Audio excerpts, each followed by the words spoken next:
yang mau ditanyain, silakan tanya. Kalau Ibu bisa jawab, Ibu bisa jawab. Kalau ada yang nggak bisa Ibu jawab, nanti kita apa sih Ibu cari jawabannya ya. Mungkin minggu depannya nanti di-share gitu, oke?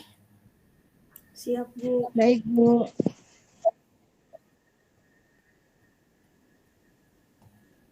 Bu, maaf, ini saya sambil kerja ya, Bu. Iya, tapi bisa baca kan, Yunita? Bisa, Bu. Oke, nggak apa-apa. Yang penting bisa gantian baca. Oke. Sudah kelihatan materinya? Sudah, Bu. Nah, sebelum kita belajar, kita berdoa dulu ya. Semoga ilmu yang kita dapatkan pada sore hari ini menjadi ilmu yang bermanfaat, ilmu yang berkah ya. Karena kenapa berkah itu penting? Ilmu kalau berkah itu bisa untuk diri kita, bisa buat sesama. Tapi kalau ilmu yang nggak berkah, bisanya cuma untuk kita doang, orang lain nggak kecipratan ilmu kita gitu ya. Sebelumnya kita baca Al-Fatihah kepada Rasul, salawat, lalu baca doa. Ila hadratin Nabi Mustafa Rasulullah Muhammad sallallahu alaihi wasallam. Al-Fatihah. A'udzubillahi minasyaitonirrajim. Bismillahirrahmanirrahim. Alhamdulillahi rabbil alamin, arrahmanirrahim, maliki yaumiddin. Iyyaka na'budu wa iyyaka nasta'in. Ihdinas siratal mustaqim. Siratal ladzina an'amta 'alaihim ghairil maghdubi 'alaihim waladdallin. Amin. Allahumma shalli ala sayyidina Muhammad wa ala ali sayyidina Muhammad mafakihna wa alimna at-ta'wil. Wassallallahu ala sayyidina Muhammadin nabil ummi wa ala alihi wasallam. Oke, ada yang udah tahu patofisiologi itu apa? Belum, Bu. Belum ya. Nanti oke, kita mulai. Mulai dari siapa tadi Ibu bilang? Saya, Bu. Kalau kayak udah di-share gini Ibu namanya nggak kelihatan nih. Fani ya? Feni? Fani, Bu. Fani. Fani, yuk. Definisi patofisiologi adalah perubahan fungsional yang disebabkan oleh penyakit dan penuaan. Menurut Tortora 2020, patofisiologi menjelaskan mekanisme yang mengarah dari penyebab utama penyakit melalui masing-masing malfungsi menjadi suatu gambaran klinis dan kemungkinan komplikasi. Silbernaghi 2015. Oke. Ada yang mau ditanyain? Jadi, Pak, udah belajar anatomi fisiologi kan? Sudah, Bu. Ya. Jadi kalau fisiologi itu yang normalnya, patofisiologi itu yang tidak normalnya ya. Tidak normalnya dari segi apa nih? Dari segi memang ada kelainan karena penyakit atau karena proses penuaan ya. Karena kan namanya manusia nggak muda terus, pasti ada nanti akan tua hingga akhirnya ada paling akhir kematian ya. Jadi ada prosesnya. Lanjut ya. Iya, Bu. Siapa selanjutnya tadi? Iya, Bu. Ya. Mekanisme adaptasi sel. Konsep fotofisiologis. Sel selalu terpajan terhadap kondisi yang terus-menerus berubah dan terhadap rangsangan yang berpotensi merusak. Apabila perubahan dan rangsangan bersifat ringan atau singkat, maka sel akan mudah beradaptasi. Rangsangan yang lebih lama atau lebih kuat dapat menyebabkan cedera pada sel, bahkan kematian. Oke. Jadi patofisiologi itu kalau sel yang sudah terpajan sama kondisi yang terus-menerus dan lama ya. Itu yang bisa menyebabkan merusak. Contohnya yang paling ringan apaan sih nih? Contohnya yang bisa penekanan yang terpajan yang terus-menerus terus akhirnya bisa jadi rusak, kira-kira apa?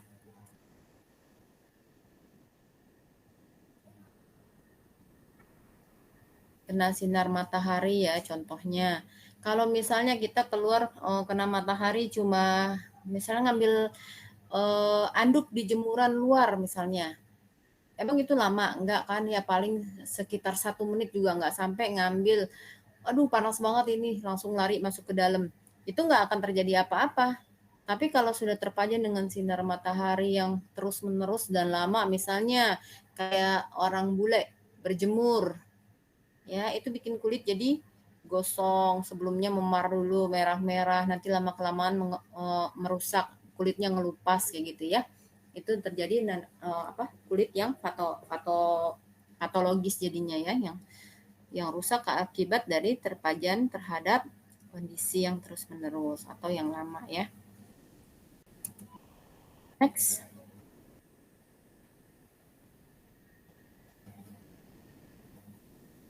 Lucy. Adaptasi sel, atrofi. Atrofi adalah berkurangnya ukuran sel atau jaringan. Atrofi menjadi suatu respon adaptif yang timbul sewaktu terjadi penurunan beban kerja sel atau jaringan. Dengan menurunnya beban kerja, maka kebutuhan akan oksigen dan gizi juga berkurang. Hal ini menyebabkan sebagian besar struktur intrasel, termasuk mitokondria, retikulum endoplasma, vesikel intrasel, dan protein kontraktil. Atrofi terjadi akibat sel atau jaringan tidak digunakan, misalnya imobilisasi atau pada keadaan tanpa berat atau gravitasi nol. Yang kedua, penurunan rangsang hormon atau saraf terhadap sel atau jaringan payudara wanita pasca menopause. Pada otot rangka setelah pemotongan chorda spinalis. Yang ketiga, atrofi lemak dan otot, defisiensi nutrisi atau malnutrisi atau kelaparan. Yang keempat, insufisiensi suplai darah ke sel, sehingga pemberian zat gizi vital dan oksigen terhambat.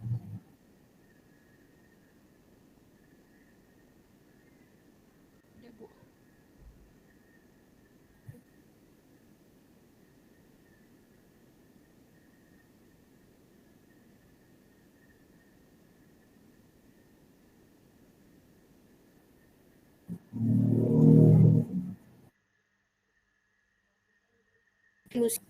Ya, atrofi itu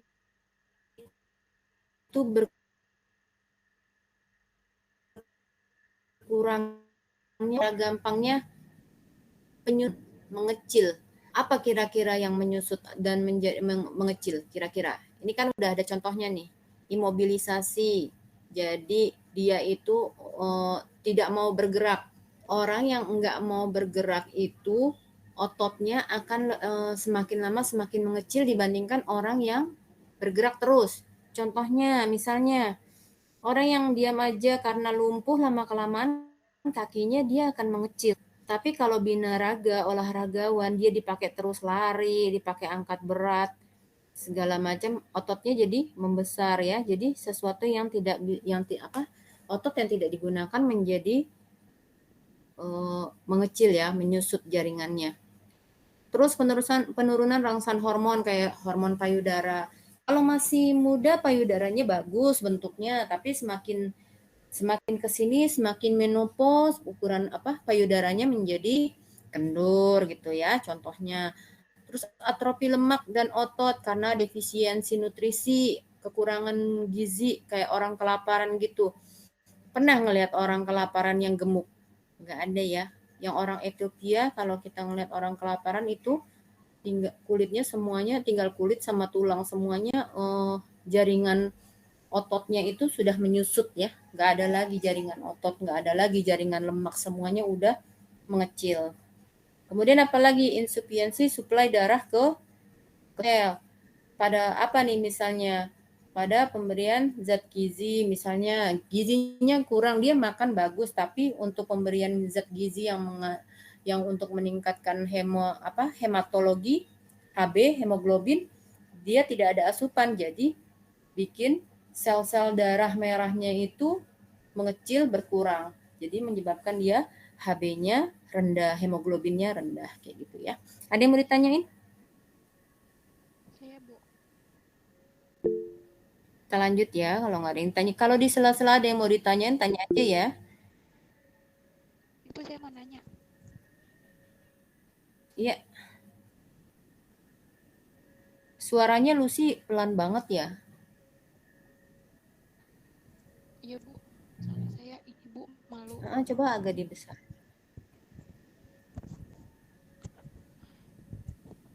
Ini Bu, saya mau nanya Bu, Mm-mm. kan kalau misalkan yang tadi yang atrofi itu kan penurunan payudara di saat hormon itu udah menopause ya Bu ya. Mm-mm. Nah, kan ada ya Bu ya anak misalkan anak zaman sekarang atau yang umur masih muda dan itu belum menopause, tapi yang rata-rata hampir lah 30% dari wanita itu dia payudaranya menurun. Nah, itu diakibatkan itu karena atrofi itu apa kayak gimana ya Bu ya? Apa Menurun karena atau memang ukurannya kecil? menurun kayaknya ya Bu? Kalau menurun ada bentuk payudara ya. Coba di browsing. Payudara juga ada bentuknya. Ada bentuk yang seperti apel, ada seperti contohnya seperti itu ya. Ada yang seperti apel. Ada juga yang bentuknya seperti pepaya. Kalau pepaya itu kan dia memanjang ke ini, agak memanjang ya. Jadi nggak mungkin dia berdiri dong. Tapi dia akan bentuknya seperti turun gitu. Jadi itu eh, karena bentuk ya, bukan dari hormon. Karena hormon pada masa remaja itu selama dia ada pertumbuhan payudara berarti hormonnya normal. Tapi kalau dilihatnya dia itu seperti turun, itu hanya bentuk aja, bawaan lahir yang tidak bisa dirubah ya. Jadi kita harus bedain mana bentuk, mana apa sih namanya karena hormon ya. Kalau karena hormon itu dia kekenyalannya juga beda. Misalnya lembek banget gitu. Terus juga sudah mulai agak mengkerut-mengkerut kayak gitu kalau udah menopause ya. Pernah ngelihat payudara nenek-nenek enggak? Pernah Bu. Nah, kayak gitu. Beda kan? Walaupun dia masih remaja tapi dia bentuknya agak turun itu, tapi dia tetap penampilannya segar, tidak seperti nenek-nenek yang penampilannya itu udah nggak segar lagi payudaranya. Bisa dibedakan ya. Oh iya Bu. Ada lagi mau ditanya? Enggak Bu, itu aja kok. Makasih ya Bu. Oke, ya lanjut. Loh, mau keluar.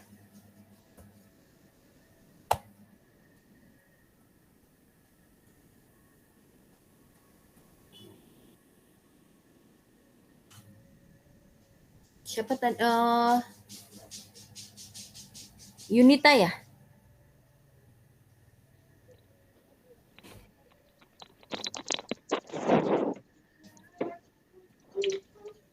Oke, Yunita. Lanjut ya Bu, langsung ya Bu.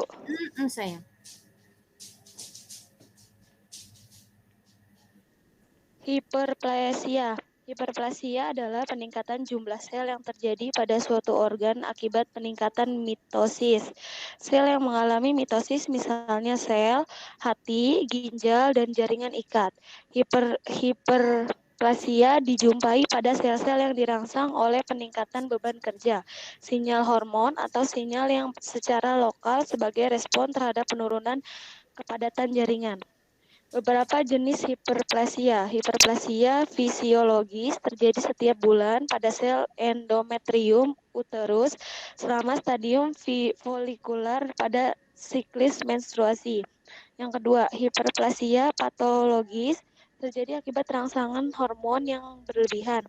Dijumpai pada akromegali, suatu penyakit jaringan ikat yang ditandai oleh kelebihan hormon pertumbuhan. Yang ketiga, hiperplasia kompensasi terjadi ketika sel jaringan berproduksi untuk mengganti jumlah sel yang sebelumnya mengalami penurunan.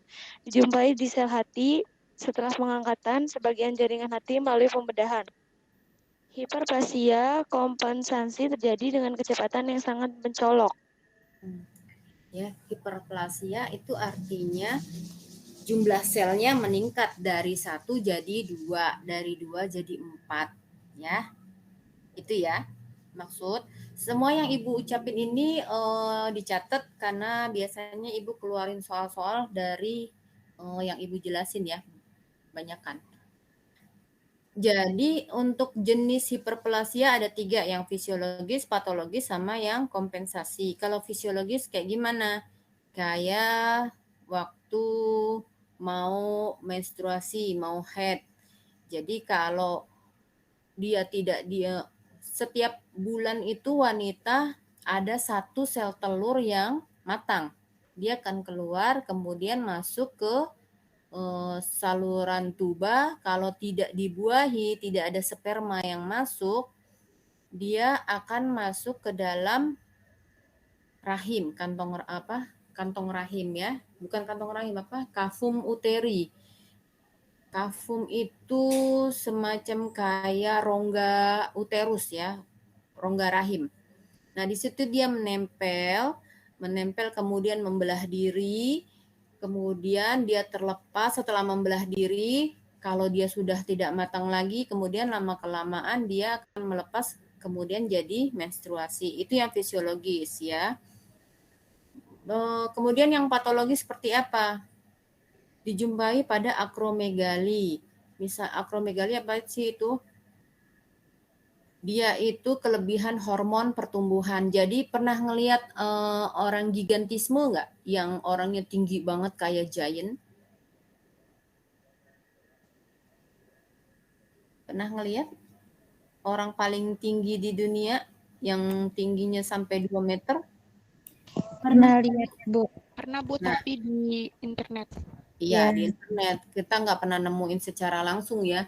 Yang paling normal yang pernah dilihat paling setinggi 180, 184 paling kita pernah nemuin yang gitu ya.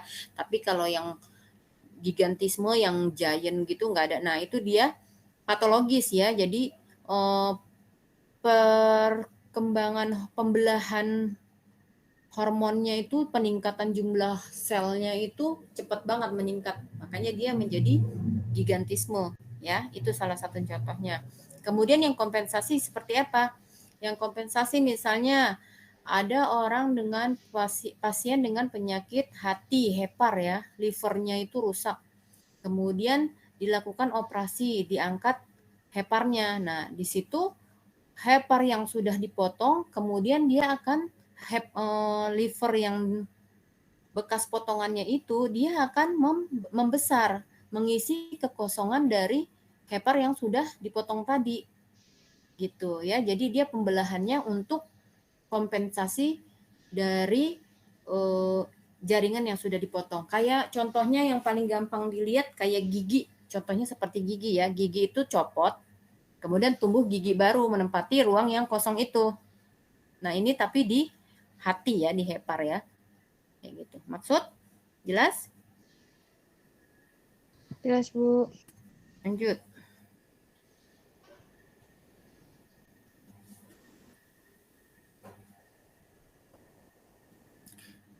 Dari siapa? Balik lagi. Ayo. Metaplasia. Metaplasia adalah perubahan sel dari satu subtype ke subtype lainnya. Biasanya terjadi sebagai respon terhadap cedera atau iritasi berlanjut yang menghasilkan peradangan kronis pada jaringan. Dengan mengalami metaplasia, sel-sel yang lebih mampu bertahan terhadap iritasi dan peradangan kronik akan menggantikan jaringan semula. Sel metaplastik bukan merupakan sel kanker, namun iritan yang menyebabkan perubahan awal tersebut dapat bersifat karsinogenik dan metaplasia adalah sebuah tanda iritasi selular yang signifikan. Contoh metaplasia yang paling umum adalah perubahan sel saluran pernafasan dari sel epitel kolumnar bersilia menjadi sel epitel squamosa bertingkat sebagai respon terhadap merokok jangka panjang. Sel ini mampu bertahan terhadap asap rokok, tapi sayang tidak memiliki peran pelindung seperti sel-sel bersilia. Karsinoma sel squamosa adalah jenis kanker yang paling sering di Amerika Serikat. Ya. Jadi yang paling gampang kan itu rokok, tapi kan kita nggak merokok ya, nggak terlalu ini ya. Kayak apa tadi respon yang kolumnar bersilia. Jadi kalau dalam kondisi normal leher kita tenggorokan kita itu nggak ada rasa gatel, nggak keluar lendiran, ya. Tapi kalau terpajan terus-menerus karena asap rokok, sel squamosanya menjadi bertingkat, menebal. Kemudian kalau dia menebal, dia akan mengeluarkan banyak lendiran. Makanya suka sering nggak dengar kalau orang merokok itu dia sering banget ngeluarin dahak, kayak gitu. Ya, kalau terpajan terus-terusan lama-kelamaan akan menjadi kanker. Nggak ada yang jarang kita bisa dengar orang yang merokok itu nggak ada batuk. Dia pasti akan sering batuk. Lama-kelamaan batuk, dia akan menyebabkan yang tadinya lapisan silianya itu tipis, lama-kelamaan menjadi menebal, lama-kelamaan itu bisa penebalan dari metaplasia itu, dari sel yang menebal itu bisa menyebabkan kanker.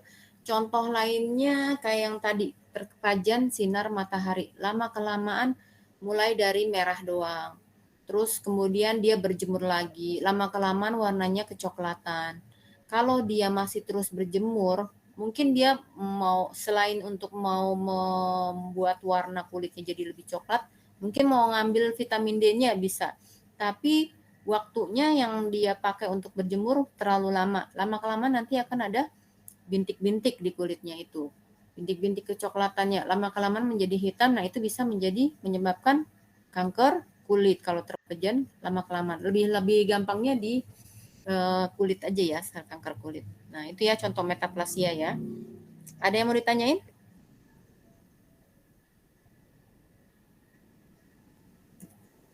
Kalau nggak ada lanjut. Sevia?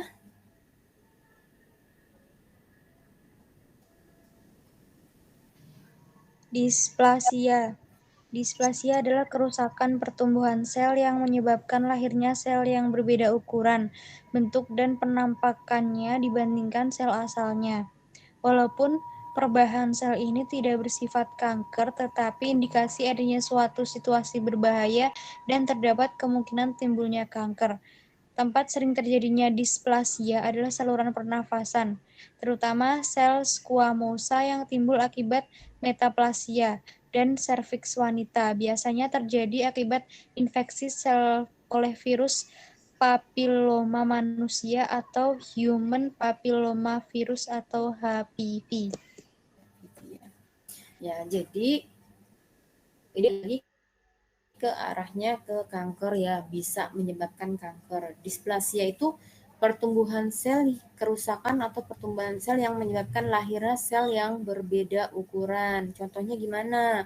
Misalnya dia tadinya serviks wanita ini udah belajar anatomi wanita, masih hafal ya serviks itu apa?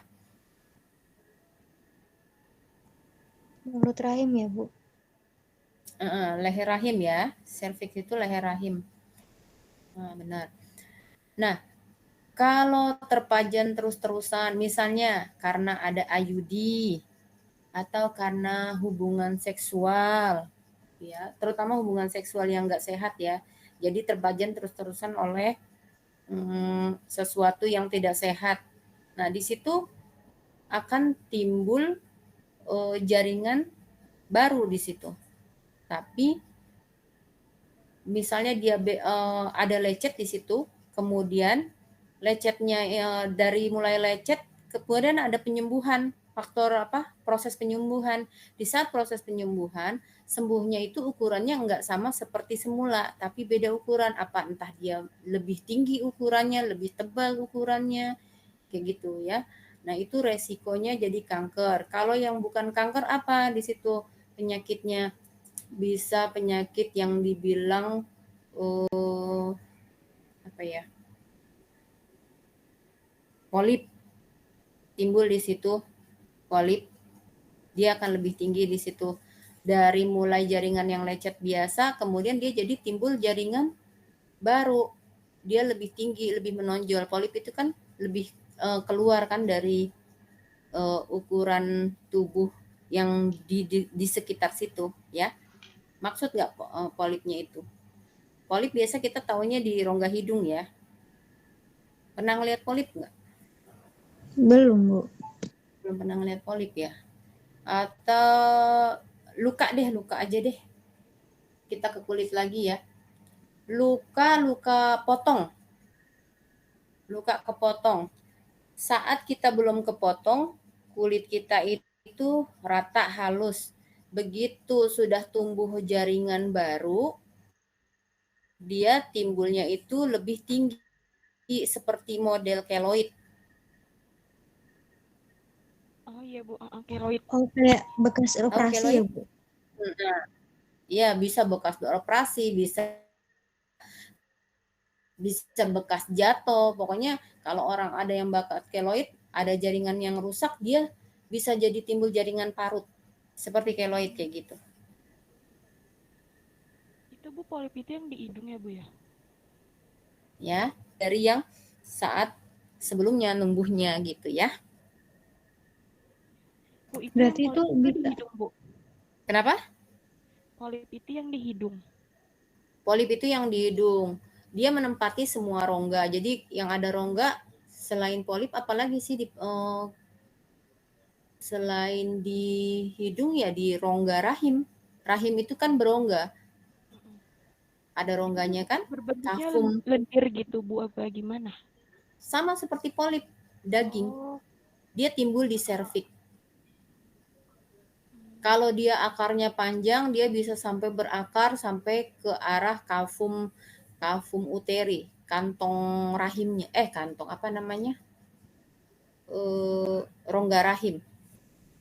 Oh, Ya, kalau sampai polip ke itu kan jatuhnya nanti sinus ya Bu ya? Sinusitis ya Bu? beda lagi sinusitis. Kalau sinusitis itu penumpukan lendir yang mengeras. Ya, beda lagi. Kalau Bu, kalau maaf kalau itu terjadi di apa Bu namanya? Di saluran di leher rahim itu akibatnya gimana, Bu? perdarahan nggak berhenti seperti orang head tapi bisa sampai 2 minggu. Solusinya apa? Ya harus diangkat polipnya. Nggak bisa enggak, harus diangkat. Tapi itu pas kayak pendarahannya tuh kerasa sakit nggak, Bu? Atau biasa kayak menstruasi gitu? Kayak menstruasi biasa aja, tapi mungkin agak lebih siapa yang di sini kalau head itu sakit ada kramnya. Saya, Bu. Nah, itu jadi dia bisa sakitnya itu agak lebih kuat rangsangan sakitnya. Jadi seolah-olah tuh rahim itu memerasnya lebih kuat, seolah-olah ada benda yang pingin dia keluarin gitu. Ya si polip itu. Cuman kan nggak akan bisa karena dia berakar. Jadi harus dikurat tindakannya. Oh, tapi kalau gitu, kalau terindikasi kayak gitu, tapi kan halangannya banyak ya, Bu, darahnya. Banyak. Kalau saya nggak Darahnya sih, Bu. banyak. Iya, biasanya Alhamdulillah. kalau karena masih umur 20-an itu bisa sampai 8 hari, bisa sampai 10 hari, kayak gitu. 14 hari masih normal, tapi kalau yang polip itu bisa kadang dia sampai sebulan. Dan kalaupun udah sebulan, dia nggak akan tiris gitu, nggak. Tetap aja berhenti paling 2 hari, nanti dia akan berdarah lagi banyak gitu. Bu, mau tanya kalau seumpama menstruasinya tuh 8 hari, tapi tuh yang keluar banyak darah tuh cuma 2-3 hari, itu bermasalah nggak sih, Bu? Enggak, emang kayak gitu. Karena kan ada proses penutupan luka. Pada saat sel telur yang menempel di dinding rahim itu terlepas dari dinding rahim, berarti kan ada luka di situ, ada pembuluh darah yang pecah. Nah, rahim berkontraksi. Saat dia berkontraksi, saat ada darah banyak keluar itu saat pelepasan dari sel telur. Makanya dia keluar darah banyak. Sama seperti kayak kita misalnya jatuh yang sampai berdarah-darah. Nah, itu kan pertama darahnya banyak dulu kan. Kemudian ditekan. Dia masih agak rembes. Cuma nggak sebanyak yang awal. Lama-kelamaan ditekannya agak lama, agak kenceng. dia agak masih banyak, cuman enggak sebanyak yang saat ditekannya enggak terlalu lama. Lama-kelamaan diteken yang kenceng banget baru dia darah itu begitu kontraksi sedikit-sedikit, lama-kelamaan dia luka dari pembuluh darahnya itu lama-kelamaan baru nutup. Jadi kalau hari pertama, kedua sampai hari ketiga banyak itu memang normal. Hari keempat mulai sedikit, lama-kelamaan warnanya ngeping gitu, karena proses penutupan dari pembuluh darahnya itu semakin lama semakin menutup ya, semakin kecil lubang dari luka dari pembuluh darah itu, semakin lama semakin kecil baru dia akan berhenti headnya, kayak gitu prosesnya. Berarti normal ya, Bu? Normal aja, normal. Tapi juga ada kalau hormon bisa juga ya, hormon ya. Cuma jarang. Ada lagi mau ditanyain? Cukup, Bu. Kita lanjut. Saya Bu ya. Cedera sel terjadi apabila suatu sel tidak dapat lagi beradaptasi terhadap rangsangan, terutama bila rangsangan tersebut terlalu lama atau berat. Sel dapat pulih dari cedera atau mati bergantung pada sel tersebut besar serta jenis cederanya. Penyebab cedera sel yaitu yang pertama hipoksia atau kekurangan oksigen, yang kedua infeksi mikroorganisme, yang ketiga suhu yang berlebihan, yang keempat trauma fisik, yang kelima radiasi, dan yang keenam terpajan radikal bebas.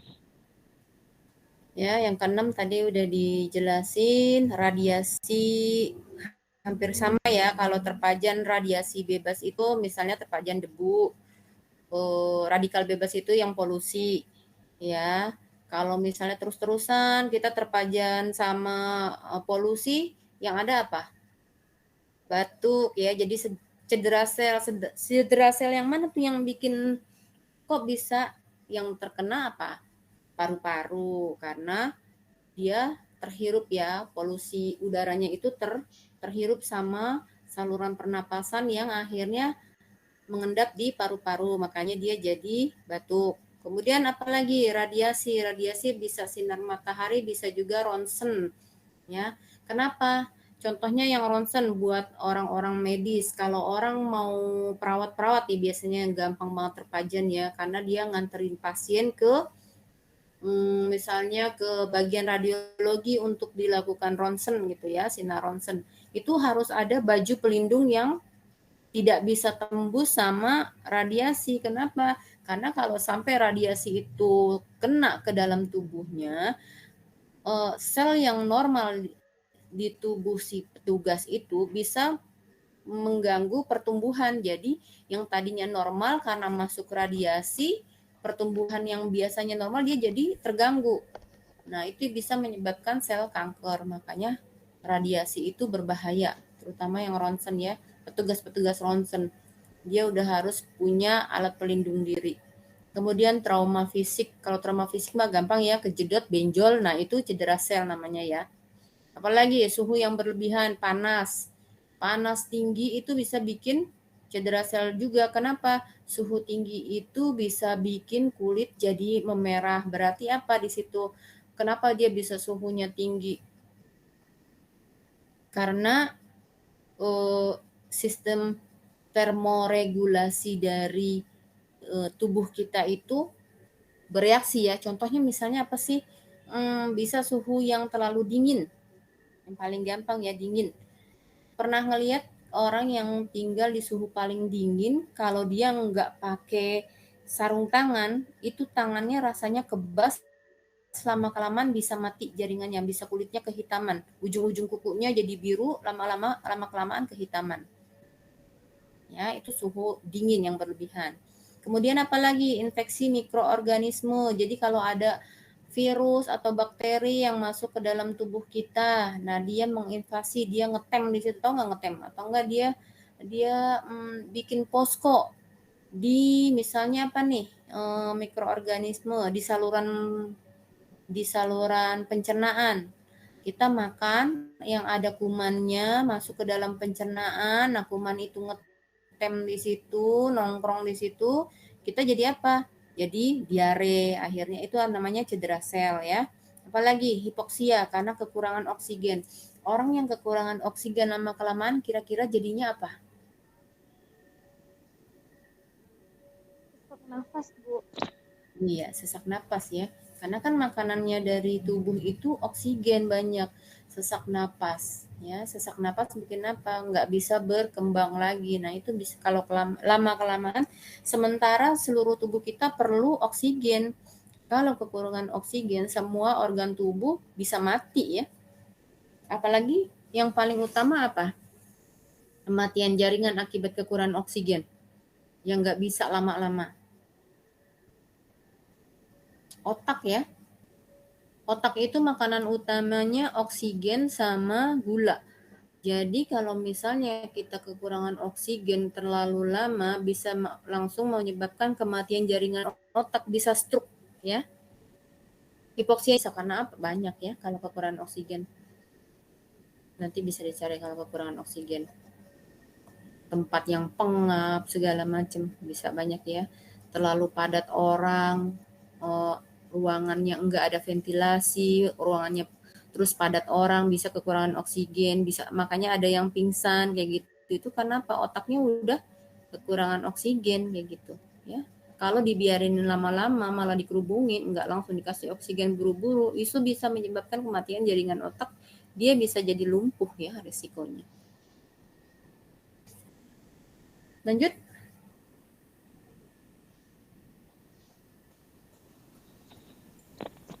Kematian sel. Ada dua kategori utama kematian sel. Yang pertama, kematian sel nekrotik. Terjadi apabila suatu rangsangan yang menyebabkan cedera pada sel terlalu kuat atau berkepanjangan. Cirinya adalah pembengkakan dan ruptur organel internal yang kebanyakan mengenai mitokondria dan jelasnya stimulasi respon. Penyebabnya, hipoksia berkepanjangan, infeksi yang menghasilkan toksin dan radikal bebas, dan kerusakan integritas membran sampai pada pecahnya sel. Nah, itu ya tadi ya.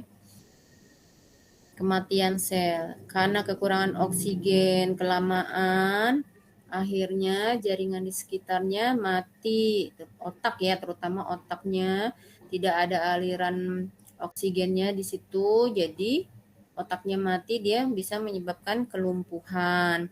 Terus apalagi yang tadi dingin ya, dingin, kematian sel nekrotik. Jadi suhu yang terlalu dingin bikin ujung saraf di pembuluh darah di ujung-ujung jari itu dia kecil-kecil dan tipis-tipis.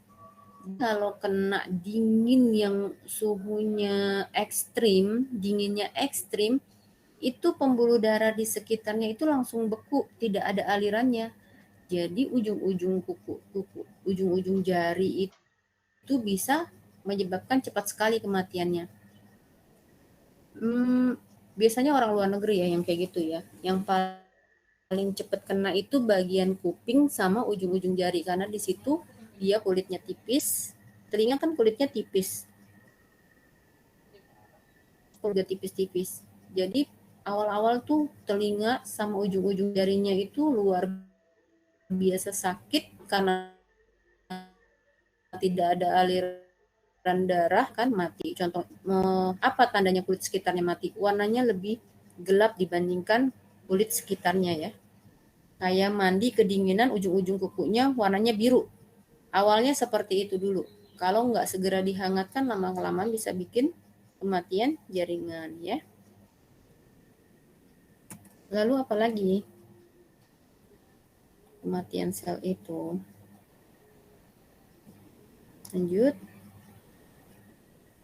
Lanjut saya atau gimana, Bu?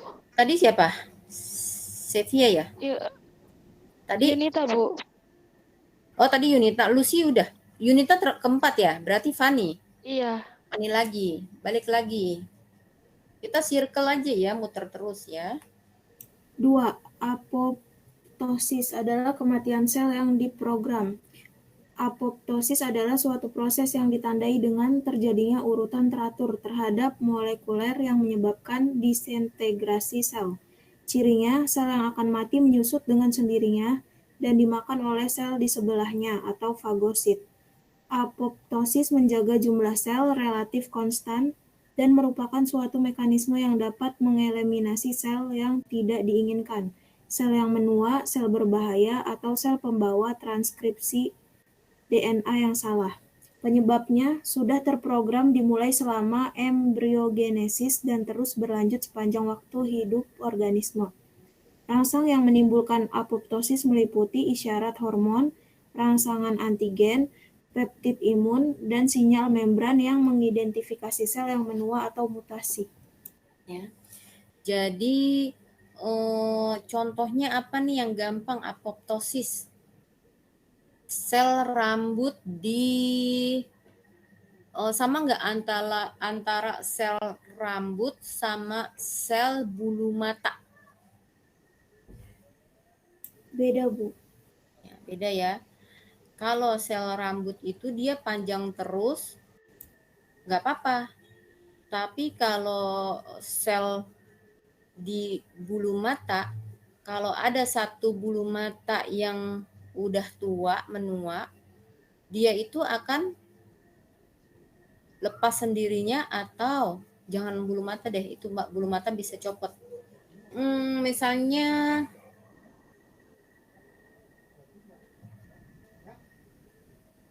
apa yang enak nih, yang bikin cepet ngertinya. Mata aja deh, mata ya. Misalnya matanya itu kena trauma, kecolok atau kelilipan ya, terus matanya jadi merah. Nah, di situ kan ada bikin cedera sel nih. Kalau selnya itu rusak, terus kemudian dia mengalami peradangan, nah dia jaringannya itu akan mati, kemudian dimakan oleh sel sebelahnya di fagosit. Jadi ada sel jaringan yang bisa memakan sel yang mati tersebut. Nah, kemudian timbul sel yang baru. Nah, sel yang baru itu dia jadi kematiannya itu sudah nggak enak kayaknya pakai yang itu. Kematian sel yang sudah diprogram. Mana ya yang kalian lebih enak ini, sel-sel yang sudah menua, sel berbahaya, sel pembawa transkripsi DNA yang salah. Oke, gini aja deh, transkripsi DNA yang salah aja ya. Misalnya karena ada suatu pernikahan. Kalau pernikahan itu antara sel laki-laki, sel dan perempuan bertemu, kemudian sel telur dari si ibu dan sel sperma dari bapak itu masing-masing 50% itu bersatu. Nah, di saat penyatuan tersebut kemudian terjadilah proses pembelahan. Di saat pembelahan selnya itu kira-kira dilihat ada selnya yang salah, yang enggak sesuai sama sel yang ada di sekitarnya, itu dia akan secara otomatis dimakan sama sel yang di sekitarnya. Atau kalau misalnya dia tidak dimakan sama sel yang sekitarnya, dia itu akan tereliminasi sendiri. Kayak gitu ya. Itu kematian sel yang diprogram. Kemudian dia akan tumbuh manusia yang sempurna. Tapi kalau misalnya di dalam tubuhnya itu tidak ada program apoptosis, sel yang rusak itu dibuang dengan sendirinya atau sel yang jelek itu dimakan sama sel sebelahnya, dia akan tetap tumbuh sel yang jelek itu. Jadinya apa? Anak yang dilahirkan menjadi cacat atau anak yang dilahirkan mengalami penyakit yang banyak, kelainan hormon kayak gitu ya. Kalau sel apoptosinya itu nggak ada ya. Maksud nggak? Kalian agak ngerti apa lebih susah ininya?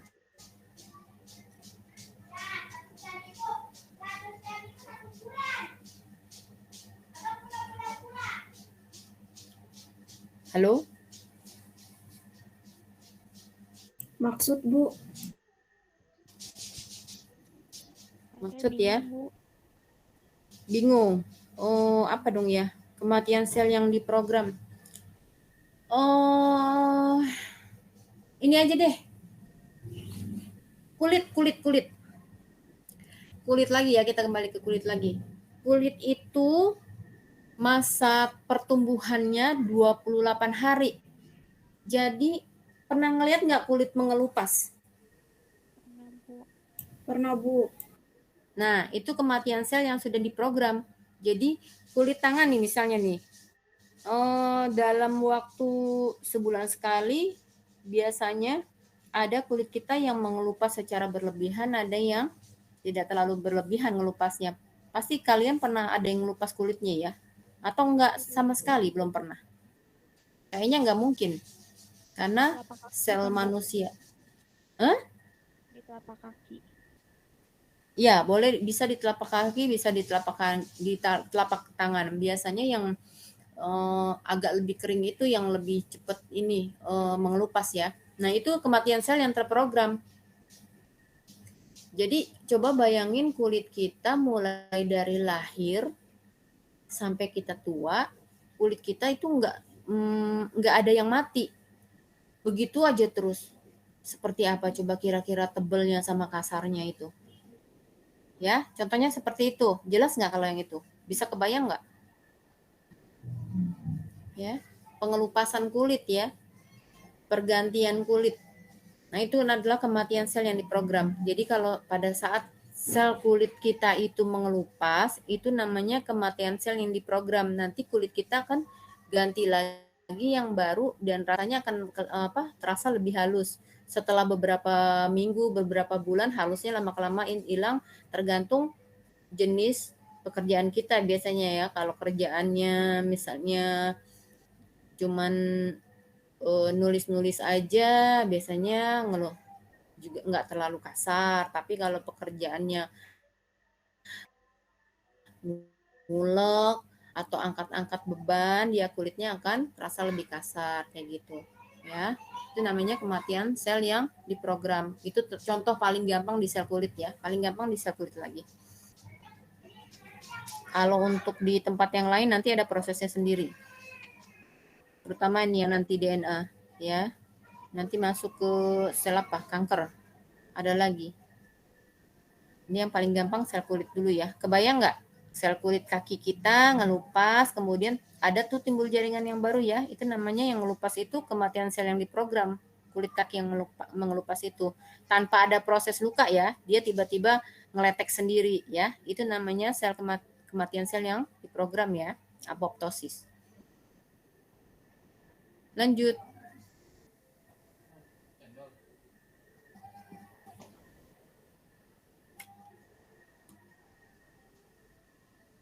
Tadi siapa? Tadi Feni ya? Fani, Bu. Iya, tadi Fani. Sekarang Sevia.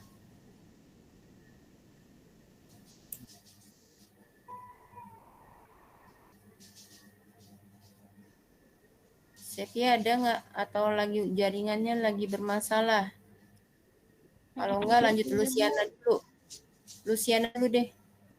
Nanti Yunita, baru Sevia. Sevia tidur kali, Bu. Iya, Yuk. Bu. Siapa ini? Iya, Bu. Maaf, Bu. Ketiduran, Bu. Oke, Sevia. Bisa nggak kalau mau diganti Lucia dulu? Bisa kok, Bu. Bisa. Akibat kematian sel, sel-sel yang mati akan mengalami pencairan atau koagulasi, kemudian dibuang atau disolasi oleh jaringan yang masih baik oleh sel imun dalam proses fagositosis. Apabila mitosis memungkinkan dan daerah nekrosis tidak terlalu luas, maka sel-sel yang baru dengan jenis yang sama akan mengisi kekosongan ruang yang ditinggalkan oleh sel mati. Salah satu contoh sel mati adalah gangren. Gangren kering umumnya sering dijumpai pada ekstremitas akibat hipoksia berkepanjangan.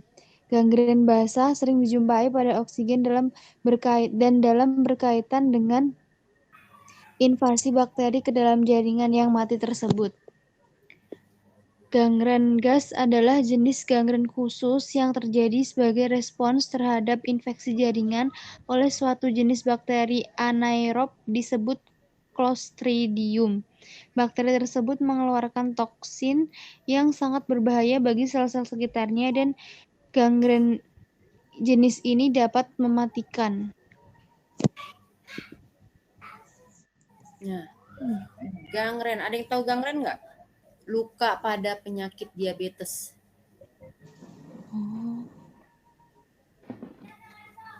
Atau enggak siapa yang pernah ngeliat luka aja deh, luka. Siapa yang pernah ngeliat luka? Misalnya luka jatuh atau luka kena knalpot gitu.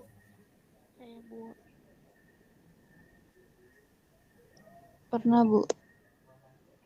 Luka apa? Saya pernah luka di kaki itu, Bu. Semula kayak terjadi apa sih, Bu, benjolan, tapi di dalamnya kayak ada airnya gitu, Bu. Terus waktu airnya keluar tuh jadi luka, Bu. Tapi lukanya tuh kayak menganga gitu, Bu. Bisul kali itu. Terus habis itu lama kelamaan ada keluar darah juga nggak? Ada, Bu. Nah, lama kelamaan darahnya habis itu berhenti nggak? Berhenti, Bu. Jadi tuh kadang keluar darah, terus kadang keluar kayak lendir warna kuning gitu, Bu. Baunya nggak enak. Terus, nah itu namanya pertama pencairan dan koagulasi ya. Dia keluar cairan bening sama koagulasi, darahnya lama kelamaan membeku. Ya, itu kayak gitu. Kemudian dengan sendirinya sel tubuh itu dia akan membuang bakteri-bakteri yang ada di dalam luka itu. Sama sel-sel yang udah mati dengan sendirinya disingkirkan oleh tubuh kita sendiri sama jaringan yang ada di sekitarnya. Nah, kemudian ada timbul jaringan baru yang mengisi kekosongan dari luka itu. Nah, menganga itu kan berarti ada kekosongan ya. Itu yang di bawah nanti akan tumbuh sendiri tuh jaringan baru yang mengisi kekosongan itu ya. Maksudnya seperti itu. Itu prosesnya ya. Jadi sel itu tumbuh ya. Ada oksigen, selama ada nutrisi, sel itu akan tumbuh mengisi sel-sel kita yang rusak. Tapi kalau nutrisi kita kurang, oksigen kita kurang, itu pertumbuhan jaringan barunya akan sulit ya. Kalau gangren nanti kalian kalau ke rumah sakit baru bisa ngelihat gangren, atau kalau browsing deh. Lanjut. Lucy. Bu, Lucy katanya izin mau sholat, Bu. Oh, boleh.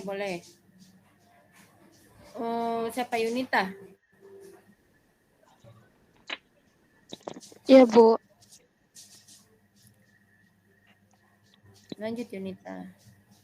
Penyembuhan luka. Jaringan yang rusak atau cedera harus diperbaiki baik melalui regenerasi sel maupun pembentukan jaringan parut. Tujuan dari kedua jenis perbaikan tersebut adalah untuk mengisi daerah kerusakan agar integritas struktur jaringan pulih kembali. Proses penyembuhan luka. Yang pertama, 1. Fase hemostasis, yaitu proses penyembuhan luka dengan cara pembekuan. Hemostasis dimulai ketika darah bocor keluar dari tubuh. Langkah pertama hemostatis adalah ketika pembuluh darah menyempit untuk membatasi aliran darah. Lalu trombosit saling menempel untuk menutup celah di dinding pembuluh darah. Akhirnya terjadi koagulasi dan memperkuat sumbat trombosit dengan benang-benang fibrin yang berbentuk seperti zat pengikat molekuler. Untaian fibrin mulai melekat dalam waktu sekitar 60 detik. Ya. Jadi fase hemostasis dalam penyembuhan luka itu jadi pas setelah luka itu keluar, setelah kulit itu misalnya terkena potongan, kepotong gitu, kulit kita kepotong, kemudian terjadi darah keluar ya, bocor dari tubuh tuh, mengalir.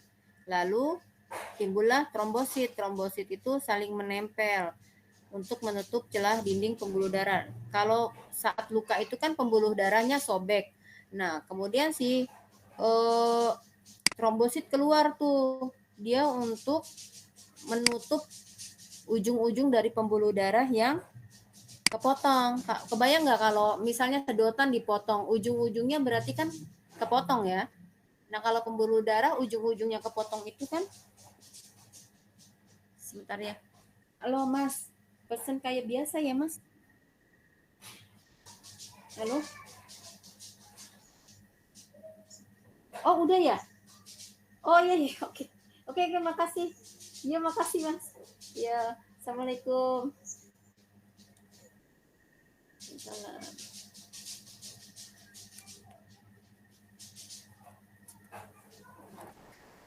Maaf ya, ada interupsi. Nah, jadi trombosit itu keluar untuk menutup ujung-ujung pembuluh darah yang kepotong.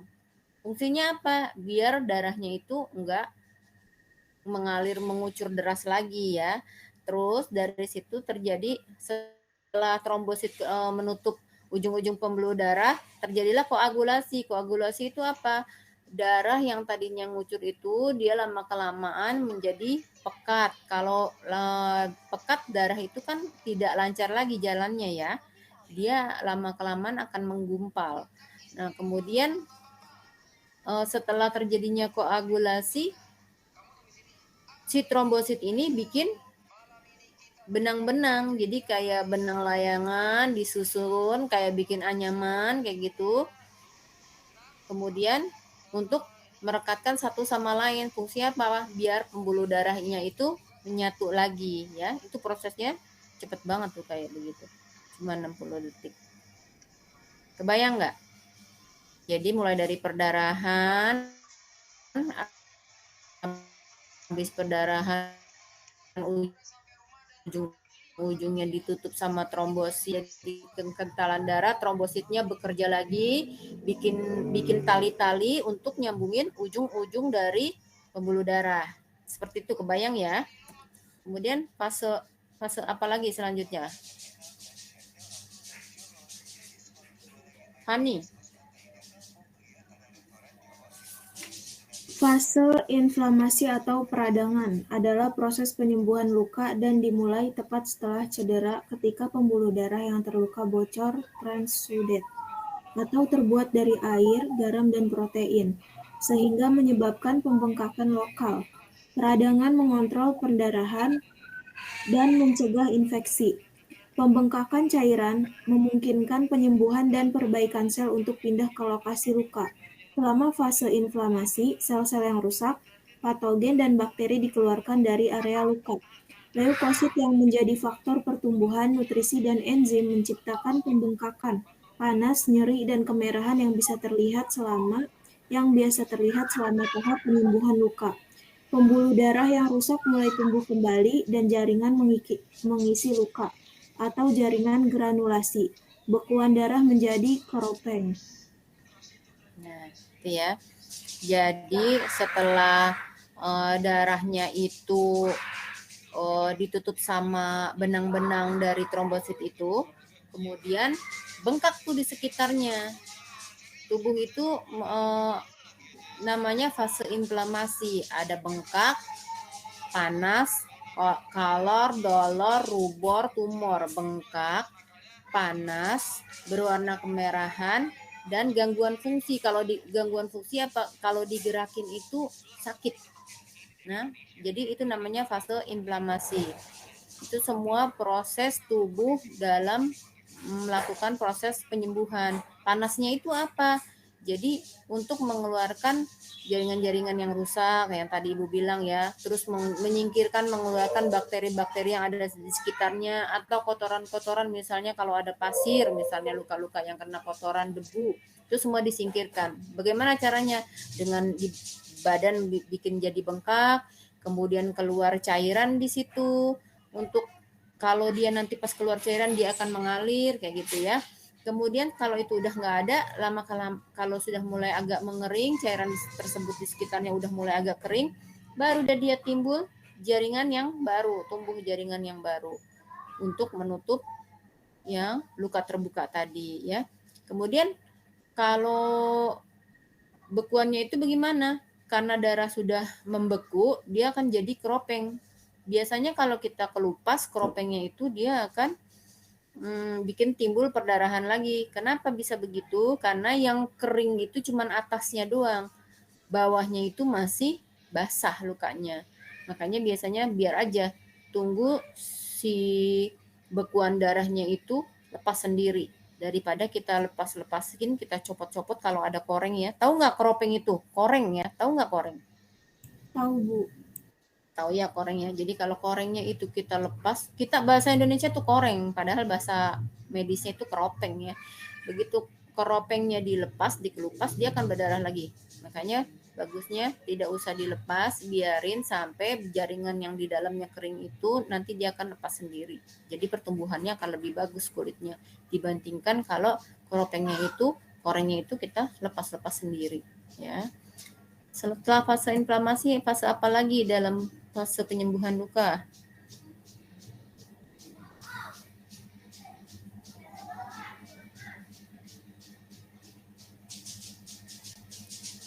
Siapa? Sevia. Iya, Bu. Lanjut. Yang ini ya, Bu. Iya, fase proliferasi. 3 fase proliferasi adalah pertumbuhan jaringan baru yang terdiri dari kolagen dan matriks ekstraseluler.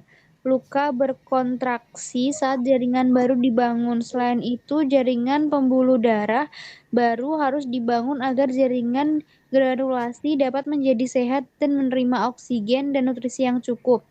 4. Fase maturasi atau pematangan. Juga disebut tahap remodeling penyembuhan luka. Keropeng mengelupas secara epidermis diperbaiki menjadi ketebalan normal. Serat-serat kolagen menjadi lebih teratur, jumlah fibroblast menjadi berkurang dan pembuluh darah diperbaiki menjadi normal. Proses pembentukan jaringan parut disebut fibrosis. Jika jaringan parut tersebut tetap dalam batas-batas luka asal disebut parut hipertrofik. Jika meluas melewati batas ke jaringan sekitar yang normal disebut parut keloid. Ini ya. Tadi sama keloid sama apa tuh? Displasia ya. Ya.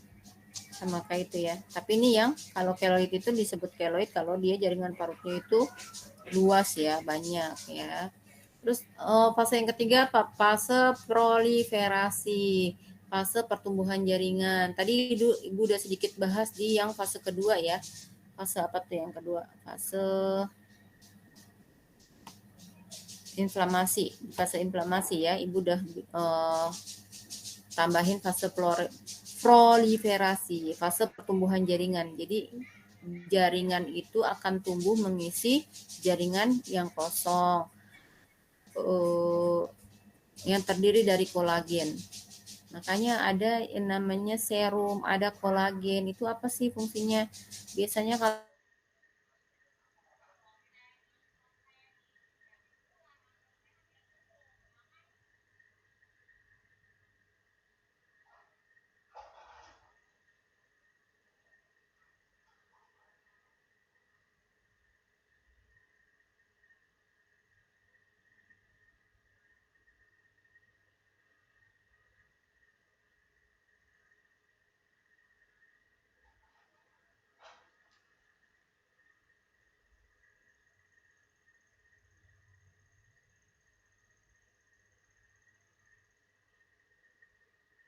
sel jaringan yang tumbuh itu kan masih lunak tuh biasanya. Nah, kemudian terjadi fase maturasi atau pematangan. Jadi apa? Luka di kulit sekitar yang tadinya lembek lama-kelamaan sudah mulai agak mengeras. Itu namanya fase maturasi, udah mateng ya. Jadi saat kita sentuh pun nggak terlalu ngilu misalnya ya. Lukanya itu tanda dari selnya sudah matang ya. Terus proses pembentukannya itu gimana? Kalau dia proses pembentukannya itu kalau pematangannya dia itu mengeras disebutnya jaringan parut. atau fibrosis. Tapi kalau jaringan parutnya yang mengeras itu lebar, lebih dari jaringan yang di sekitarnya lebih menonjol, lebih keluar, itu namanya disebut jaringan parut ya, keloid. Gitu ya. Ini nanti kalian hafal ini ya, proses pertumbuhan penyembuhan luka ini harus dihafal ya. Karena nanti kalau kalian ngelamar kerjaan biasanya ditanyain ini akan ada soal-soal kalau ada tesnya ya. Fase penyembuhan luka sama fase penyembuhan fraktur tulang. Itu harus dihafal ya. Ibu nanti Lanjut. mau minta PowerPoint-nya ya, Bu? Oh ya, biasanya Ibu share kok Iya, Bu. Makasih, Bu. ke Pak Alif. Ya, sama-sama. Yuk lanjut.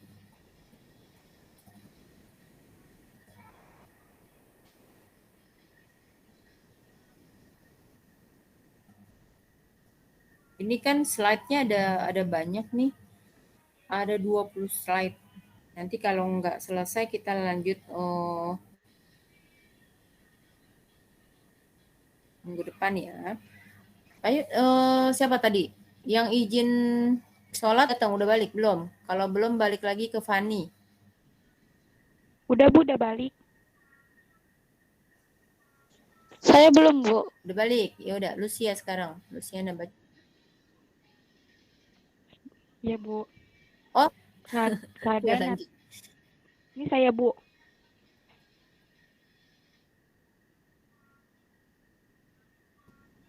Siapa ini? Lucia ya? Siapa?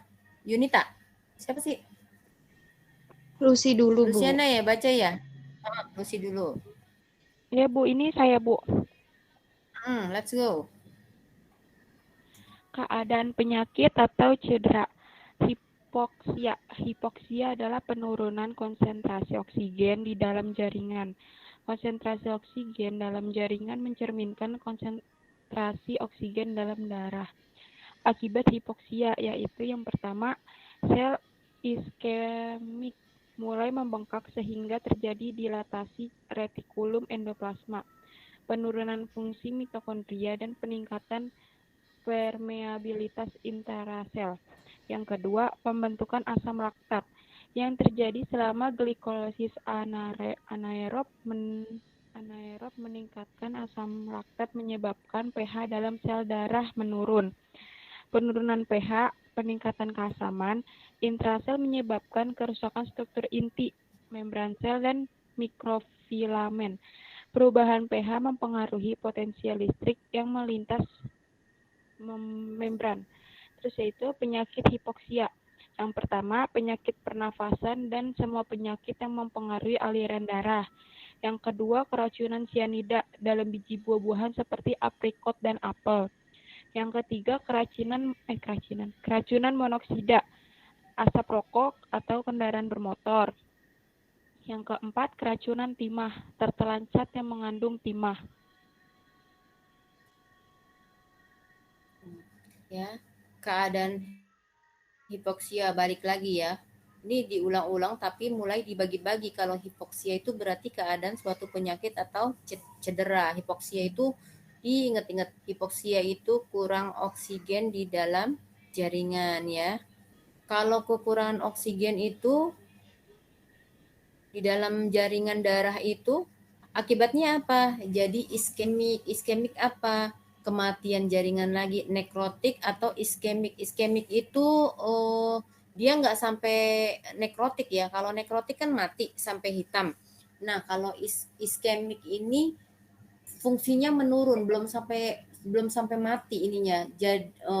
Kulit di sekitarnya jaringan di sekitarnya belum sampai mati. Jadi kayak tahan aja, radang. Ya. Seperti itu. Dia fungsinya juga berkurang.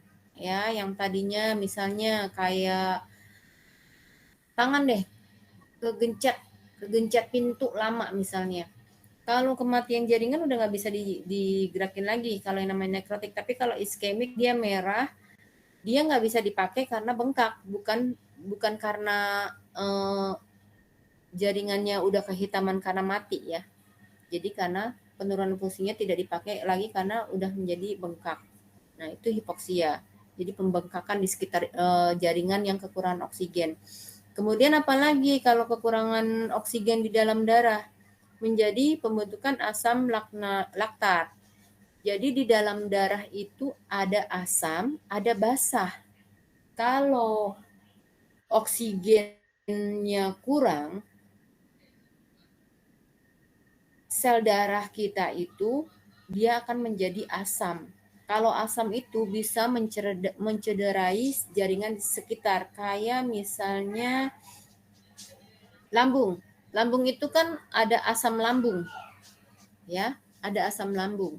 Kalau misalnya ada makanan di dalam asam lambung itu akan menghancurkan makanan. Tapi saat makanan enggak ada, dia akan mengikis dinding-dinding lambung. Makanya jadilah gastroenteritis. Jadi gastritis, jadi mah yang orang bilang ya. Kalau bahasa medisnya gastritis, peradangan pada gaster atau pada lambung. Karena dikikis asam lambung. Nah, kalau di pembuluh darah gimana? Kalau di pembuluh darah juga begitu. Kalau enggak ada oksigen, terus kulit di sekitar di dalam pembuluh darah itu yang ada cuma apa? Asam doang dalam darahnya itu. Kalau asam doang, semua yang dialiri oleh pembuluh darah yang konsentrasi asamnya tinggi itu akan merusak jaringan sekitarnya juga, sama ya. Sama juga kayak model lambung. Cuman Ibu kasih contohnya lambung biar lebih gampang mencernanya. Kalau di pembuluh darah kan susah, dia kecil, jadi kita harus ada contohnya yang lebih konkret, lebih enak melihatnya ya. Jadi jaringan di sekitarnya itu juga akan rusak karena terlalu asam pembuluh darahnya, aliran darah yang dibawa. Darah-darah yang dibawa untuk memperdarahi jaringan di sekitarnya itu asam. Jadi bukannya malah memberi nutrisi, tetapi malah mencederai. Seperti itu gambarannya ya. Terus penyebab hipoksia apa sih yang bikin jadi kita kekurangan oksigen itu apa aja? Penyakit pernapasan dan semua penyakit yang mengganggu aliran darah. Misalnya apa penyakit pernapasan? Sesak napas. Sesak napas itu pembuluh darahnya menyempit. Jadi pada saat bukan pembuluh darahnya, saluran pernapasannya menyempit, tenggorokannya menyempit ya. Saluran napas itu kan ada tenggorok ya di situ menyempit. Kalau orang yang misalnya saluran pernapasannya bisa karena ada alergi, dia menyempit. Jadi pada saat dia menghirup oksigen, dia susah. Atau enggak oksigen yang dihirup itu tidak maksimal, yang bisa dimasuk 100% yang masuk ke tubuh, tapi karena ada penyempitan dia cuma bisa masuk 50%, sementara yang harus dikasih oksigen ke seluruh tubuh itu banyak. Terutama yang paling banyak makan oksigen itu apa? Otak, jaringan otak. Nah, karena masukannya cuma 50%, jadi yang lainnya kekurangan. Itu ya bisa bikin kerusakan jaringan. Terus apa lagi sih yang bikin oksigen itu berkurang? Asma, Bu. Asma saluran pernapasannya menyempit, nggak bisa nafas kan, sakit banget itu kalau nggak langsung dikasih obat-obatan yang buat melonggarkan pembuluh darah di sekitar saluran pernapasan dan melonggarkan semua otot pernapasan. Ya, tandanya apa? Bunyinya ngik-ngik, itu artinya apa tuh bunyi ngik-ngik pada asma itu ciri khasnya bunyinya mengik ya. Ngik-ngik karena apa? Pada saat udah masuk dan keluar itu dia membuat dinding-dinding pernapasannya itu kan dinding-dinding pernapasannya menyempit. Berarti kan saling menempel. Begitu keluar masuk udara tapi cuma sedikit, nah itu yang menyebabkan bunyi pada asma. Ya, itu bahaya kalau dibiarkan lama-kelamaan bisa gagal napas. Nah, untuk kasus-kasus kayak begini nih, kalian harus pandai melihat kondisi ya. Kalau kelihatannya udah sesak, apalagi udah pakai otot bantu pernapasan, hidungnya udah kempas-kempis, misalnya nih kalian temukan pada adik-adik kalian yang misalnya masih balita atau masih SD, kan sering batuk pilek tuh. Kalau batuk pilek, ingusnya atau dahaknya kental, itu bisa bikin pada anak itu saluran napasnya itu ketutup lendiran. Karena apa bisa begitu? Bisa cuman batuk bisa bikin anak-anak itu sesak karena saluran pernapasan pada anak itu cuma sebesar kelingking mereka, jari kelingking mereka. Jadi bayangin kalau saluran pernapasannya itu ketutup sama lendiran atau sama ingus, membuat mereka jadi susah bernapas ya. Apalagi yang belum bisa sempratin ingus gitu. Itu bisa bikin dia tidak bisa tidur, sesak napas.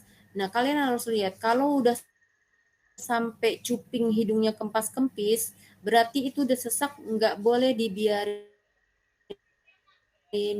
dibiarinin di rumah, langsung bawa ke dokter ya. Itu udah harus penanganan dokter ya, udah harus penanganan medis ya. Walaupun kalian baru belajar dasar, hal-hal seperti ini kalian wajib tahu ya. Terus apalagi sih? Keracunan asap rokok. Kita bisa sesak kan kalau deket-deket orang yang merokok atau kendaraan bermotor.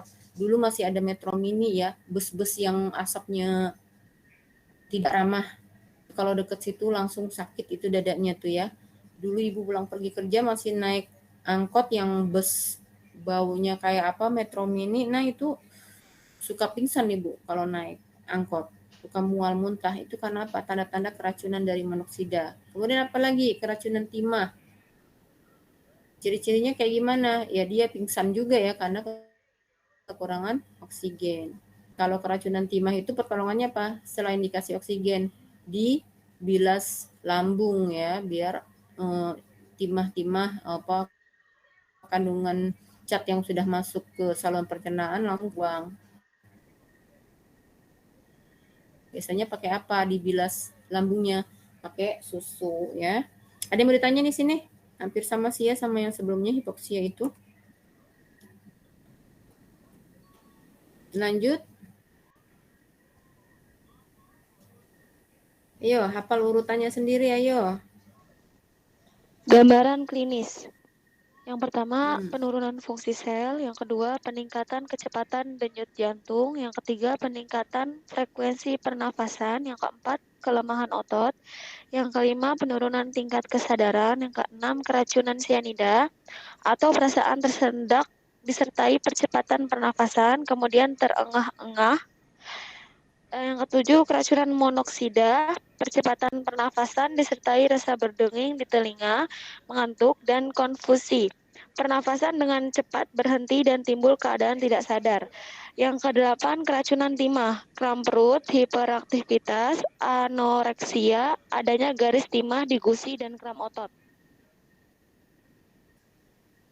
Ya, kalau yang 3 di bawah ini dia ciri-ciri dari keracunan sianida atau monoksida ya. Kalau yang secara umum gambaran dari hipoksia itu penurunan fungsi sel, ya sudah pasti gimana selnya mau bekerja, orang dia nggak ada oksigen ya, jadi dia akan lemah, dia tidak bisa bekerja.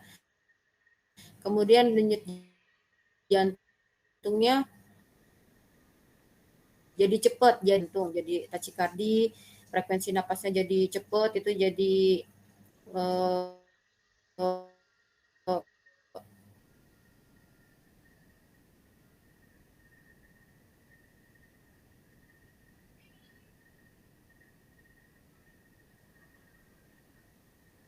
kayak terengah-engah ya, kan biar tingkat kesadaran. Kalau biar nggak terjadi seperti ini, biar kita tahu jangan sampai terjadi penurunan tingkat kesadaran. Gimana sih kalau tanda-tanda kita udah mulai kekurangan oksigen? Ciri-cirinya apa? Nguap terus, ngantuk rasanya. Nguap dengan perasaan yang nggak enak, perasaan yang sesak terus nguap terus. Nah itu tanda-tanda sudah kekurangan oksigen, tapi masih batas yang ringan menuju sedang. Ya, kalau udah kalian merasakan hal seperti itu, nguap terus, rasanya mulai agak-agak nggak enak dadanya, nafasnya mulai agak-agak nggak enak, agak-agak sesak sedikit, itu udah tanda-tanda kekurangan oksigen. Itu mau menuju ke arah yang lebih berat, mau menuju pingsan, langsung cari udara segar, langsung keluar ruangan atau cari kipas angin berada di bawahnya kipas angin untuk dapat oksigen secepatnya. Kayak gitu ya. Biasanya kalau ada beban kerja yang berlebihan bisa kayak gitu. Atau kalau lagi nunggu angkot bisa jadi kayak gitu ya. Karena polusi kendaraan di sekitarnya. Ada yang mau ditanyain? Kalau nggak ada, lanjut. Komplikasi, gangguan kesadaran yang berkembang menjadi koma, dan kematian apabila terjadi hipoksia cerebrum yang berkepanjangan. Kegagalan organ, termasuk sindrom distres pernafasan orang dewasa atau ARDS. Penata laksanaan, tingkatkan kadar oksigen yang dihirup melalui masker oksigen atau ventilasi mekanis. Untuk keracunan sianida, digunakan terapi nitrat dan natrium tiosulfat. Untuk keracunan karbon monoksida, digunakan terapi oksigen hiperbarik. Untuk keracunan timah, emetik digunakan untuk merangsang muntah pada keracunan akut. Ya.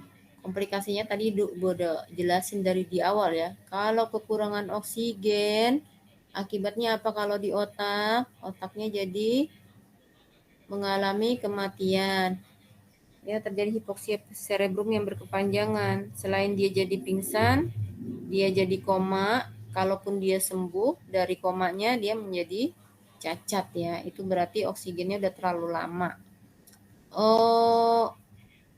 Contohnya apa nih di sekitar rumah?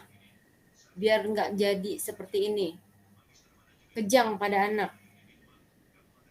Nih kalian harus juga ya. Anak di bawah umur 5 tahun,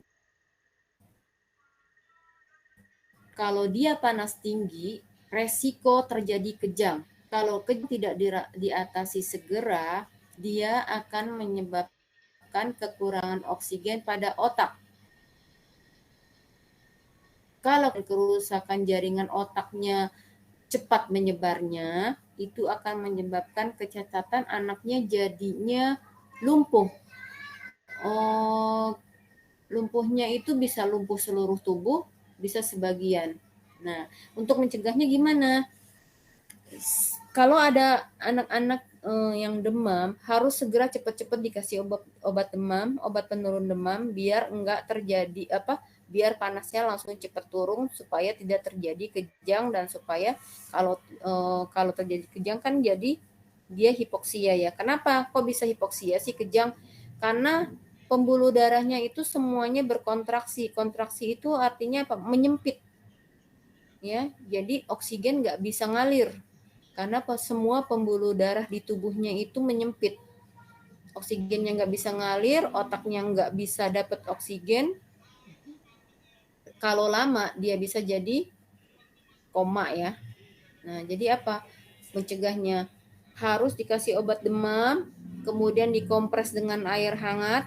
Kalau anak itu punya riwayat kejang, harus punya sedia obat anti kejang. Jadi sebelum kejang udah kasih, bagusnya begitu untuk anti kejang. Jangan udah kejang baru dikasih. Tapi kalau misalnya terlewat, ya udah mau nggak mau, begitu kejang langsung masukin obat kejang. Biasanya obat kejangnya bagaimana yang boleh dikasihin di rumah? Yang lewat anus ya. Terus apa lagi?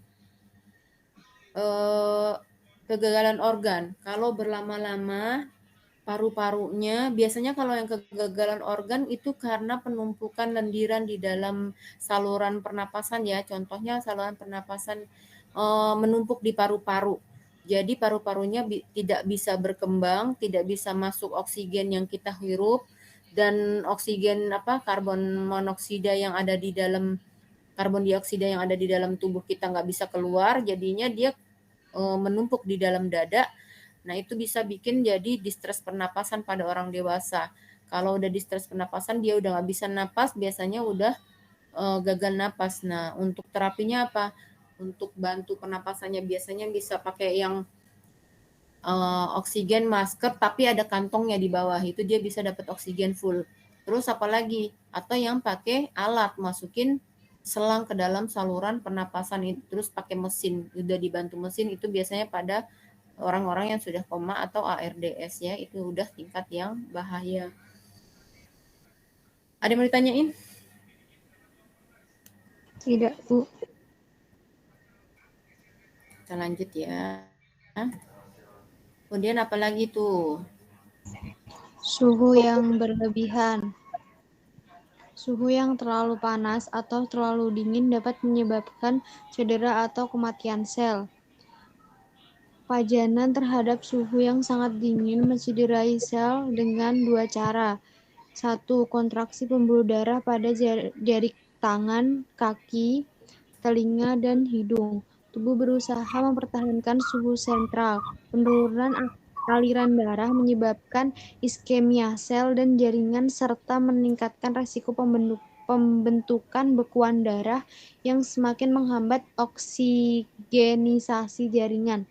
Dua, pembentukan kristal-kristal es di dalam sel. Kristal ini dapat langsung menghancurkan sel dan dapat menyebabkan lisis sel atau pecah bila terlalu lama menyebabkan hipotermia.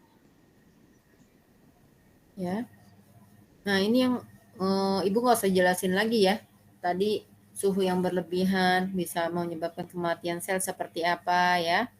Terus tadi juga hipoksia udah dijelasin lagi. Kita lanjut aja ya. Udah ngerti kan yang untuk gampang di ininya. Yuk lanjut.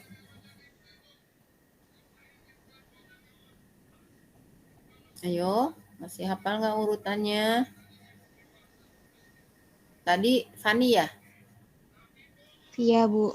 Sekarang Iya, Lucy. Lucy. Lucy. Iya, Bu. Ini saya lanjutin ya, Bu. Gambaran klinis pajanan dingin dan hipotermia. Yang pertama, rasa baal atau kesemutan di kulit atau ekstremitas. Yang kedua, kulit pucat serta kebiruan dan teraba dingin. Yang ketiga, menggigil pada awalnya kemudian kaku pada kondisi memburuk. Yang keempat, penurunan tingkat kesadaran. Terus yang selanjutnya komplikasi. Komplikasi pembekuan darah yang ditandai oleh nyeri dan penurunan denyut nadi di bagian bawah bekuan. Yang kedua, frostbite. Yang ketiga, dystrythmia ventricle. Yaitu yang selanjutnya penata laksanaan. Segera bawa ke rumah sakit untuk penghangatan aktif. Yang kedua, selama transfer kes askes, beri selimut hangat.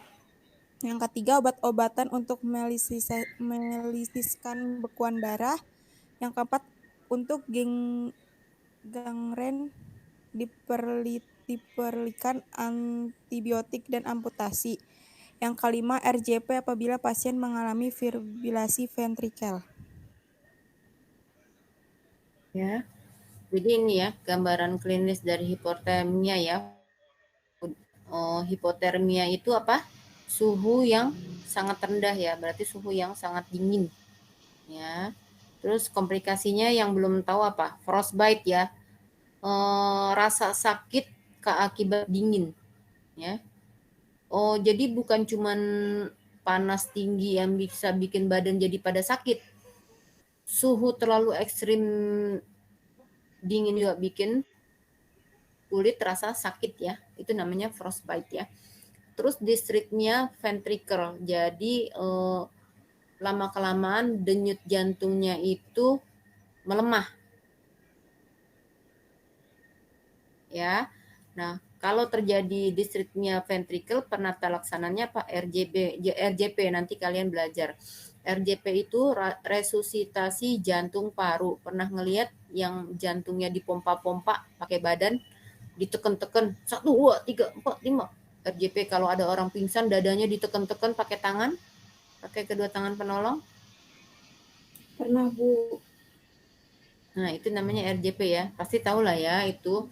Kan itu udah harus disosialisasikan di mana-mana tuh disosialisasikan kayaknya. Anak mulai dari SD sudah mulai belajar seperti itu kayaknya. Kalian pernah dapat itu juga nggak? Atau di bandara-bandara atau di tempat-tempat yang kendaraan-kendaraan umum tuh suka dipasang-pasang tuh ada RJP yang pakai alat namanya tuh. langsung dipasang, nanti alat itu sendiri yang bikin kejutan buat jantung sama parunya. Gitu ya. Jadi segera bawa ke rumah sakit untuk penghangatan aktif kalau dia itu kena dingin yang ekstrim. Selama transfer ke fasilitas kesehatan, beri selimut hangat. Obat-obatan untuk melisiskan bekuan darah. Jadi kenapa dia harus dikasih selimut hangat? Biar darahnya itu cepat mencair lagi. Kemudian dikasihkan obat-obat anti bekuan darah biar darahnya itu kembali cair ya. Untuk gangren, kalau gangren itu kan luka busuk. Itu gangren itu luka busuk pada penderita diabetes mellitus ya. Itu baunya luar biasa luka gangren itu karena dia busuk. Terus dikasih antibiotik dan biasanya diamputasi kalau sudah tidak bisa diselamatin lagi ya. Seringnya diamputasi karena kalau nggak diamputasi lukanya itu akan menyebar ya. Terus RJP yang tadi untuk kalau terjadi penurunan denyut jantung ya. Next. Saya ya, Bu. Cedera radiasi. Radiasi adalah transmisi energi melalui emisi berkas cahaya atau gelombang. Radiasi energi tinggi termasuk UV disebut radiasi ionisasi karena memiliki kapasitas melepaskan elektron dari atom atau molekul yang menyebabkan terjadinya ionisasi. Radiasi ionisasi didapat dari pancaran sinar matahari, sinar X, zat-zat yang mengalami peluruhan radioaktif, zat-zat yang ditemukan di tanah atau batu-batu, zat-zat yang dihasilkan oleh senjata dan reaktor nuklir. Radiasi ionisasi juga dipancarkan oleh bahan-bahan yang digunakan dalam diagnosis dan terapi medis. Ini ya yang tadi ya, yang Ibu udah jelasin ya, cedera radiasi dari sinar ronsen ya. Nih. Nggak perlu dijelasin lagi ya, berulang-ulang. Ini udah hampir maghrib. Ini sebenarnya juga udah habis nih, mau dilanjutin atau bagaimana? Atau kalian mau baca sendiri? Masih ada beberapa slide lagi soalnya.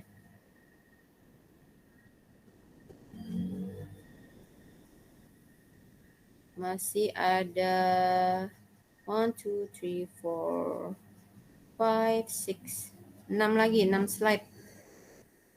Mau baca sendiri atau gimana? Baca di rumah. Nanti kalau ada yang pengen ditanyain, tanya aja nggak apa-apa. Ke Ibu langsung nggak apa-apa. Nomor WA-nya Ibu ada, Bu? Ada 086 0896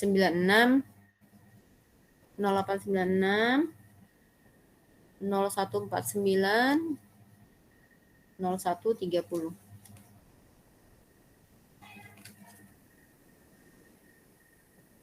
Udah, Bu, udah dicatat. Ya. Oke. Jadi ini gimana? Kalian mau baca di rumah apa? Lanjut aja ya. Nanti kalau ada yang mau ditanyain, kalau lupa nomor Ibu, tanya aja sama Pak Alif ya. Ya, Bu. Oke. Oh, cukup sekian dari Ibu. Semoga ilmu ini bermanfaat ya. Kalian banyak baca ya, karena kan ada yang jauh nih. Nggak bisa, apalagi kita kelasnya online ya. Kelas online itu kadang-kadang ngertinya tidak karena biasanya dipengaruhi sama wifi atau apa ya, atau ada suara-suara bising di sekitar kita ya. Jadi banyak dibaca lagi ya materinya ya. Iya, Bu. Dari Ibu cukup sekian. Mohon maaf kalau ada yang kurang dimengerti. Kalau misalnya kalian mau bertanya nggak apa-apa. Cukup sekian. Wassalamualaikum warahmatullahi wabarakatuh. Ibu pamit ya. Waalaikumsalam warahmatullahi wabarakatuh. Makasih ya, Bu. Makasih, Bu. Sama-sama.